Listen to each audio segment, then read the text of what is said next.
karpet merah. Masya Allah, tabarakallah. Kalau ada orang mengatakan Indonesia, bumi Nangro, Aceh, Darussalam subur, percaya atau tidak? Bukan cuman tanahnya yang subur, di atas semen bisa ditanamnya tanam-tanaman. Luar biasa, Masya Allah. Nah, Arab oke, bahasa Inggris oke, duduk di parlemen bisa, berangkat sampai ke Mesir bisa, menanam di atas semen bisa, masuk fakultas pertanian bisa. Anda ingin anak Anda sukses? Daftarkan segera ke Jemala Amal. Hubungi nomor kontak berikut. Ingat, kuota terbatas.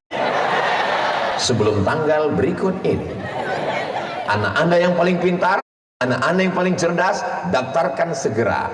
Anak Anda yang bodoh, masukkan ke laut. Ini banyak orang ketika anaknya ditanya, anak kamu di mana? SMP. Anak kamu di mana? SMA. Anak kamu di mana? SMK. Anak kamu di mana? Di mana anaknya? Pesantren.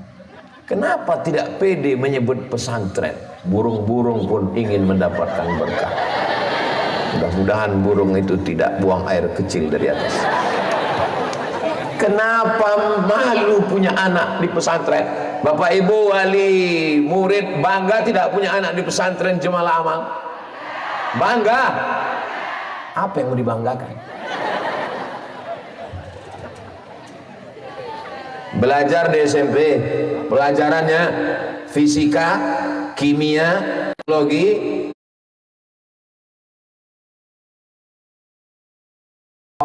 balaghah, ma'ani, bayan, mantik, tajwid, arud qawafi, hadis, mustalah hadis, rijalul hadis, mukhtaliful hadis, fikih, qawaidul fikih, usul fikih.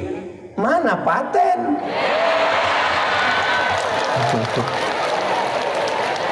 Kira-kira anak-anak Jemala Amal yang sehat-sehat ini bisa tak masuk tentara, Pak Babinsa? Siap? Serius nih Pak Babinsa? Pak Babinsa sudah menjamin siap lulus. Kenapa? Karena anak-anak pesantren jujur, adil, amanah.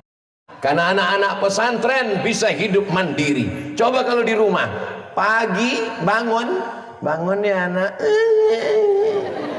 bangun ya. Coba di pesantren, tengoklah anak-anak yang luar biasa. Cuman saya agak heran ngelihat santri Jemala Amal ini. Kalau kami dulu di pesantren, asal ada ceramah semuanya berat kali mau nengok ustadz itu, kadang bercabang 3 dia di depan. Di Jemala Amal, dari tadi mata saya tajam melihat mereka tegak berdiri. Ini mohon maaf, paksa. Tidak, ini menunjukkan makanannya sehat. Ini luar biasa, Masya Allah, tabarakallah. Berapa santrinya sekarang? Kalau dihitung total sekitar 10.000 Pak Ustadz. Santrinya 10.000, ayahnya 20.000, emaknya 20.000. Ada pula emaknya yang 25.000. Ibu udah mulai senyum, tapi senyumnya agak pahit sedikit. Belum lagi tetangganya 35.000, belum lagi sepupunya 45.000. Ini bukan main-main. Ini sudah mau dekat pileg. Berapa TPS ini? Inilah makanya saya tadi mau diajak waktu diminta kepada Al-Mukarram Musala bersama, dipersilakan ke depan untuk pesejuk. PD saya maju ke depan. Kenapa? Karena saya tahu ada 50.000 suara. Coba tadi waktu tanya Tengku, berapa santri kita? Ya ada sekitar 100 orang lah Pak Ustadz. Langsung saya diminta, Ustadz tolong pesejuk. Aduh, saya nggak enak badan pula nanti. Di pesantren ini ada suara, maka pakailah suara itu untuk mendudukkan orang-orang yang baik, supaya lahirlah kanun-kanun yang baik, sehingga negeri ini menjadi baik. Kalau belum bisa menolong dengan harta, maka doakan di tengah malam. Adik-adik siap mendoakan? Doa kalian makbul karena kalian mujahid fi sabilillah. Man kharaja fi talabil ilmi, siapa yang keluar rumah dengan niat menuntut ilmu, fa huwa fi sabilillah. Ini kita ada Bapak bin Mas. Ustaz Somad ceramah sampai jam berapa? Sampai turun hujan. Yang mau jadi polisi angkat tangan. Angkatlah agak 2-3 orang supaya jangan malu Pak Babin Kamtipmas. Banyak Pak Babinsa, banyak Pak Babin Kamtipmas. Sudah turun, jangan lama-lama, nanti ketiak basah. Bayangkan kalau anak pesantren ini jadi polisi, maka Ustadz Abdul Somad kemana-mana akan dikawal oleh polisi santri. Siapa yang berani mengejek, membuli Ustadz Abdul Somad? Hari ini saya dikawal oleh Bapak Babinsa Babin Kamtipmas. Inilah salah satu polisi tentara yang masuk surga duluan. Yang lain-lain masuk juga, cuma agak lama sedikit. Amin. Lebih 40 orang, lebih 400 orang mendoakan menembus pintu-pintu langit, sedangkan meminta awan doa habis mereka terkabul, apalagi memintakan masuk ke dalam surga mendapat syafaat Nabi Muhammad sallallahu alaihi.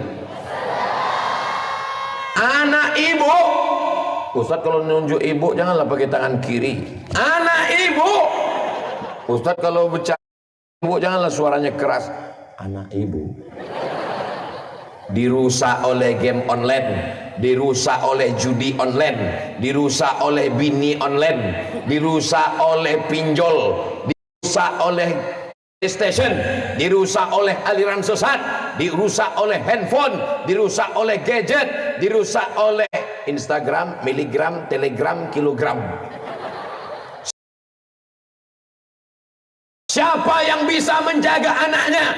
Tidak ada yang bisa menjaga anaknya. Betul Pak Ustaz. Jangankan anak, suami saya udah rusak Pak Ustaz.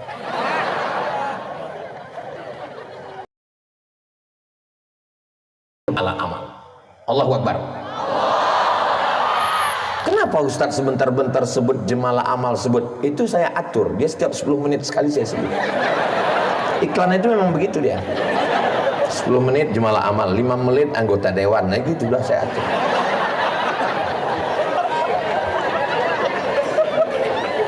Siapa yang mengatakan bisa menjaga anaknya, saya bisa mendidik anak saya, bohong.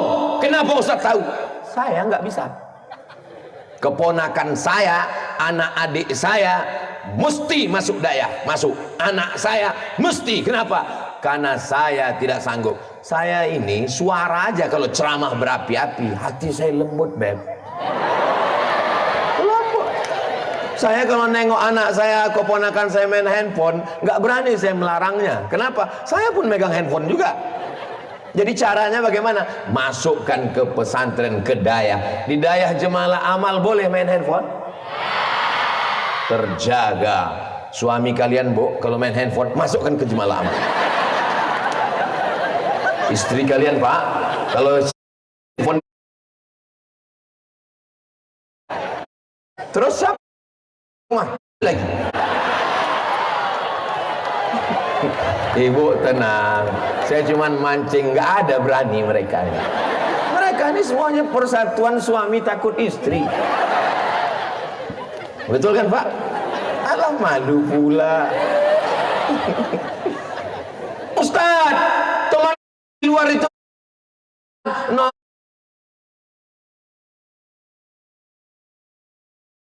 Kalau saya ngomongnya di sini terus, apa kata yang perempuan? Datar, Ustadz gatal. Maka posisi saya yang paling adil, khairul umuri awsatuha. Makanya ini semua saya jelaskan untuk apa? Supaya jangan ada dusta di antara kita. Saya bisa melihat anak-anak adik-adik santri perempuan, tapi kalian ada tembok kain biru, kalian tak bisa melihat. Paling-paling dengar-dengar suara sedikit aja. Dengar ketawa, sepertinya suara kamu. Masih syukur kalian ada santri perempuan. dulu dengan Tengku Fadil Rahmi di Sumatera Utara, tidak ada perempuan. Kalau mau nengok perempuan, pergi ke dapur, bibi tukang masak. Kalau mau nengok perempuan, itu cuma waktu mudib hari Ahad, nenek-nenek jenguk cucu. Itulah kami nengok perempuan. Kalian masih, walaupun tak nampak, suaranya jadilah. Tapi apa yang terjadi sekarang? Kami dijaga tidak pacaran, kami dijaga tidak kenal perempuan. Tengku Fadil Rahmi terbang ke Al-Azhar Kairo, sampai ke Al-Azhar. Setelah itu pulang, sekarang duduk menjadi DPD. Berapa banyak anak gadis yang menangis karena tak jadi menikah dengan dia. Lagu-lagu mereka begitu melihat berita anggota DPD dari Nangro Aceh Darussalam, Tengku Fadil Rahmi, apa kata mereka? Mestinya aku yang bisa. Saya karena segan sama Tengku aja, tak saya selesaikan lagu nih. Kalau di tempat lain 3 album kita mainkan. Jadi kalian serius saja belajar. Tapi ini kan manusia juga.